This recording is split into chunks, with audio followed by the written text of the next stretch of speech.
La deuxième question orale est posée par le groupe UMP, par Monsieur Licia. Allez-y. Merci, Monsieur le maire. Alors effectivement, je voudrais revenir sur un vœu que nous avons présenté puis qui a été adopté le mois dernier lors du conseil d'arrondissement du 3 novembre. Ce vœu demandait que soient envisagés plusieurs aménagements de voirie pour améliorer la sécurité des automobilistes et des piétons sur l'avenue de Saint-Ouen. Pour rappel, brièvement, ces aménagements consistaient en la réalisation de travaux de traçage et de marquage au sol sur un tronçon de l'avenue situé entre les stations de métro La Fourche et Guy Môquet, ainsi que l'étude de l'opportunité d'installer un radar feu rouge pour éviter, autant que faire se peut, les excès de vitesse fréquents sur cette avenue qui est limitée, je le rappelle, à 30 km/h.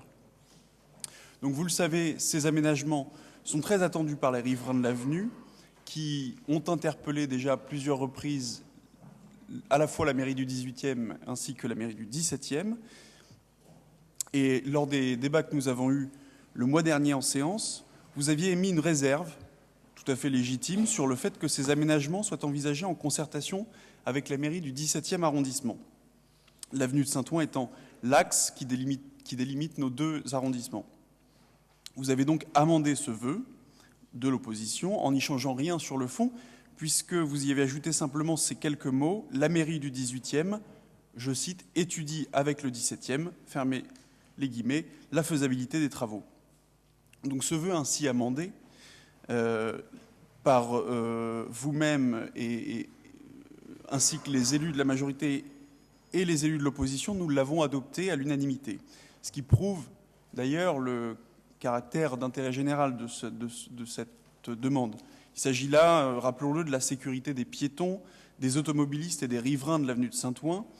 Ça n'est donc pas un vœu politique, ça n'est pas non plus un vœu polémique, mais bel et bien une proposition qui vise à satisfaire, je dirais, un objectif d'intérêt général.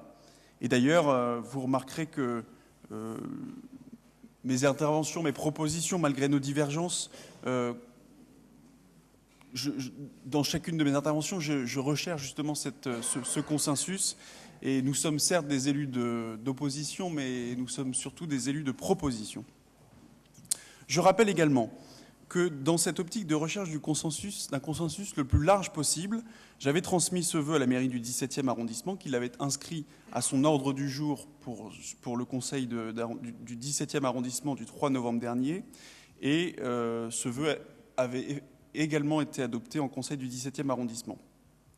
Pourtant, à ma grande surprise, devrais-je dire à ma grande stupeur, le Conseil de Paris, qui s'est réuni le 19 novembre dernier, a rejeté ce vœu, qui était présenté alors par mon collègue Christian Honoré et déposé par des élus du 18e et du 17e arrondissement.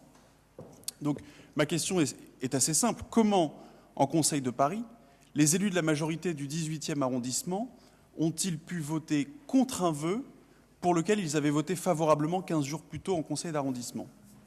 Alors, pour tenter de comprendre, j'ai pris le temps de visionner sur Internet la vidéo de ce vote en Conseil de Paris, puisque je le rappelle, je ne suis pas conseiller de Paris, et je dois avouer que les raisons de ce rejet restent encore pour moi assez incompréhensibles.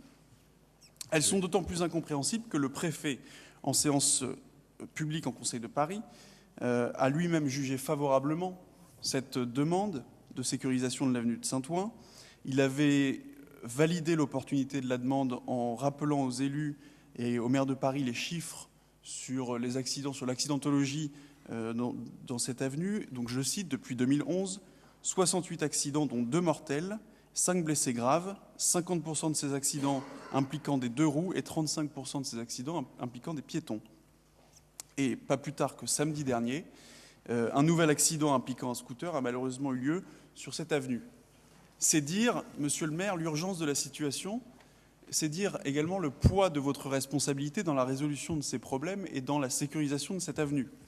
Alors, monsieur le maire, pourquoi ne pas être intervenu en séance en Conseil de Paris pour défendre ce vœu que vous aviez voté en Conseil d'arrondissement? Madame Lepetit et monsieur Pascal Julien, qui est ici présent, ont défendu le rejet du vœu au motif que celui présenté en Conseil de Paris n'était pas exactement celui que vous aviez amendé en conseil du 18e arrondissement. Enfin, j'ai quand même lu à l'instant les termes exacts qui avaient été ajoutés au vœu initial. Ce sont les termes qui m'ont été communiqués par vos services. Et donc, monsieur le maire, rien ne vous empêchait d'amender le vœu en Conseil de Paris si vous jugiez qu'il n'était pas conforme à ce que nous avions voté en Conseil du 18e arrondissement. Alors, je suis assez perplexe et j'en viens à me demander si la stratégie de la mairie de Paris n'est pas de considérer qu'un vœu ne doit pas être voté dès lors qu'il émane d'un élu de l'opposition. Et cette question est d'autant plus légitime que j'ai appris que Madame Annick Le Petit, dans le 17e arrondissement, après avoir voté contre ce vœu à la fois en Conseil du 17e arrondissement et en Conseil de Paris, a eu le culot, pardonnez-moi l'expression, de déposer un vœu ce soir même au Conseil du 17e arrondissement, qui reprenait exactement les mêmes considérants et les mêmes demandes, à savoir, considérant le caractère, je cite le vœu de Madame Le Petit, considérant le caractère accidentogène de l'avenue, etc., considérant le nombre important d'intersections, considérant l'absence de marquage au sol, et qui demande enfin que la mairie fasse une étude de faisabilité des travaux de traçage marquage au sol sur ce tronçon, et enfin que la mairie étudie la possibilité d'installer des ralentisseurs à proximité des carrefours importants. Alors je ne comprends pas très bien, j'ai bien peur, et j'en termine là, j'ai bien peur que les riverains de l'avenue de Saint-Ouen soient les premières victimes de ces manœuvres, ce que j'appelle ni plus ni moins que des manœuvres de petites politiques politiciennes. Il ne s'agit pas là d'un sujet sur lequel des calculs politiciens internes, il me semble, à la Fédération de Paris du Parti socialiste, doivent prévaloir sur l'intérêt supérieur des Parisiens et sur l'intérêt supérieur de vos administrés qui vous ont fait confiance en vous élisant, monsieur le maire. Alors, je vais essayer de lever votre perspective. Enfin, pardon, allez-y. Ma question. Vous avez plus de 6 minutes là. Et j'en termine.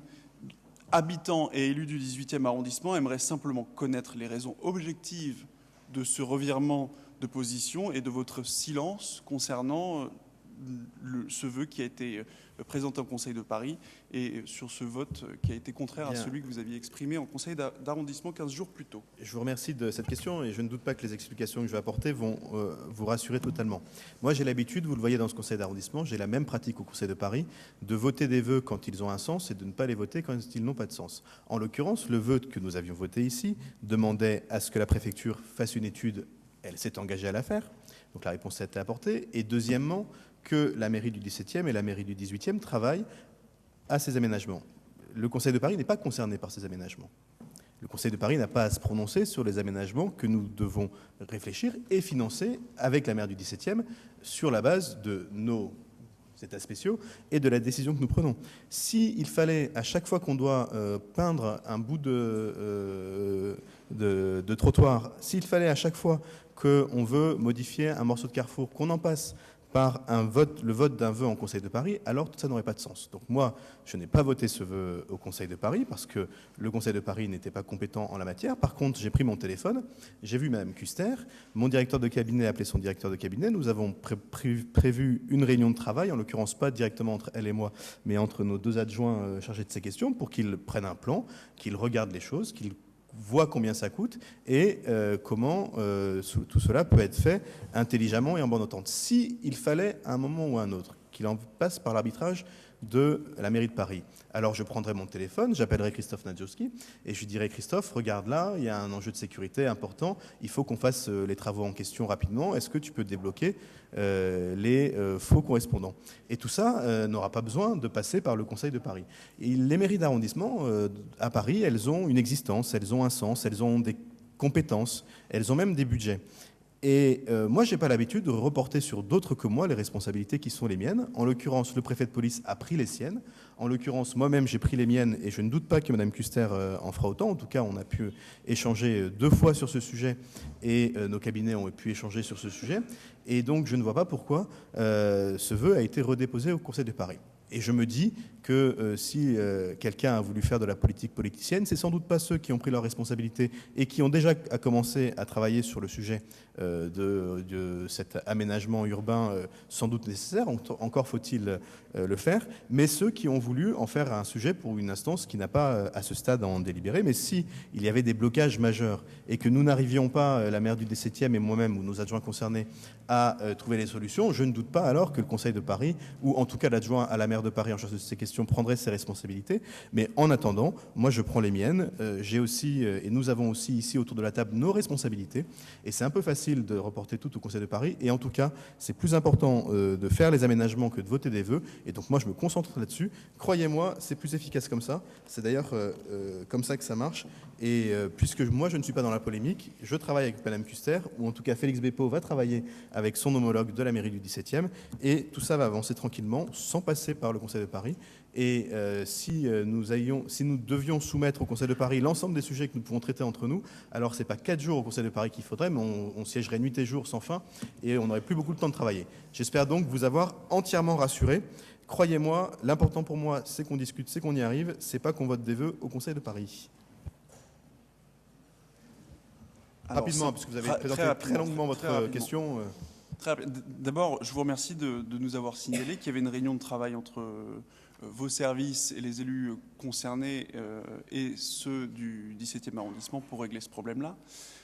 Concernant la compétence du Conseil de Paris sur le sujet, il m'a semblé, en regardant les débats, que M. Najowski n'a pas répondu en ce sens. Il a quand même appelé à rejeter ce vœu au motif que des réunions de concertation étaient déjà mises en œuvre et que le vœu n'était pas tout à fait le même que celui voté en conseil d'arrondissement. Donc si véritablement il n'était pas compétent, je pense qu'il l'aurait simplement signalé plutôt que d'appeler à voter contre. Et enfin, pourquoi si des réunions de travail sont déjà lancées, si un programme d'action est déjà mis en route, pourquoi est-ce que Madame Le Petit présente ce soir même ce même vœu en conseil du 17e arrondissement ?